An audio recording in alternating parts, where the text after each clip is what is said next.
শেখ হাসিনার আগামীকাল সাক্ষ্য গ্রহণ হবে, কিন্তু কথা ছিল 4 তারিখে হওয়ার কথা, আগামীকাল সূচনা বক্তব্য। হঠাৎ তারিখটা আগে চলে আসলো। পাশাপাশি আরেকটা বিষয়, কালকে প্রথম সাক্ষী কে দিতে পারেন, মানে এটার কোনো তথ্য আছে কিনা?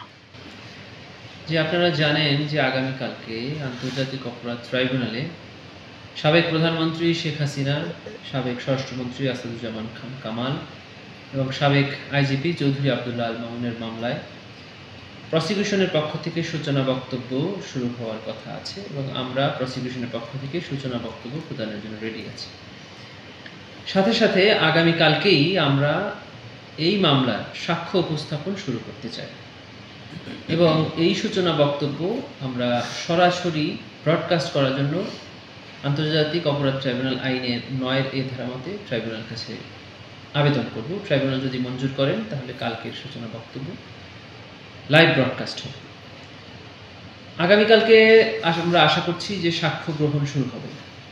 প্রথম সাক্ষ্য উপস্থাপনের ক্ষেত্রে আমরা এই মামলায় যারা সরাসরি প্রত্যক্ষদর্শী এবং যারা এই মামলার ভিকটিম, যারা নৃশংসভাবে আহত হয়েছে, যাদের শরীরের একটা বড় অঙ্গ অথবা বড় অংশ স্থায়ীভাবে তারা পঙ্গুত্ব বরণ করেছে, তাদেরকে আমরা এই মামলায় প্রথম সাক্ষী হিসাবে উপস্থাপন করার চিন্তা করছি, যেন তাদের সাক্ষ্য দেখে সারা পৃথিবী, সারা জাতি বুঝতে পারে যে কি নৃশংস ঘটনা জুলাই গণঅভ্যুত্থানে ঘটেছে।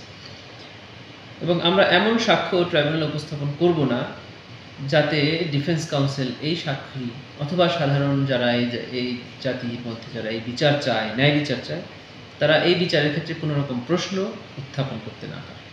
আমরা সে সকল সাক্ষীকেই প্রাধান্য দিব। কালকে সম্প্রচারের ক্ষেত্রে কিছু নিয়মকানুনের কথা বলেছিলেন, সাক্ষীদের নাম ব্যবহারে, এরকম বিষয়টা যদি একটু বলতেন।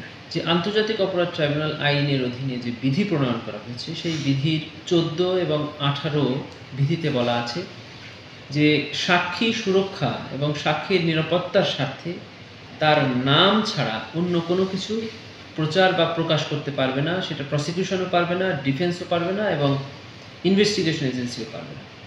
এটি এই ট্রাইব্যুনাল 2010 সালে প্রতিষ্ঠিত হওয়ার পরে এখন পর্যন্ত এই আইনটি প্রচলিত আছে এবং সেই আইনের আলোকেই সাক্ষী সুরক্ষার জন্য তাদের ছবি বা ভিডিও বা তাদের ঠিকানা প্রকাশ করা হয় না, শুধুমাত্র তাদের নামটি প্রকাশ করা হয় এবং কালকেও আমরা সেটি করব।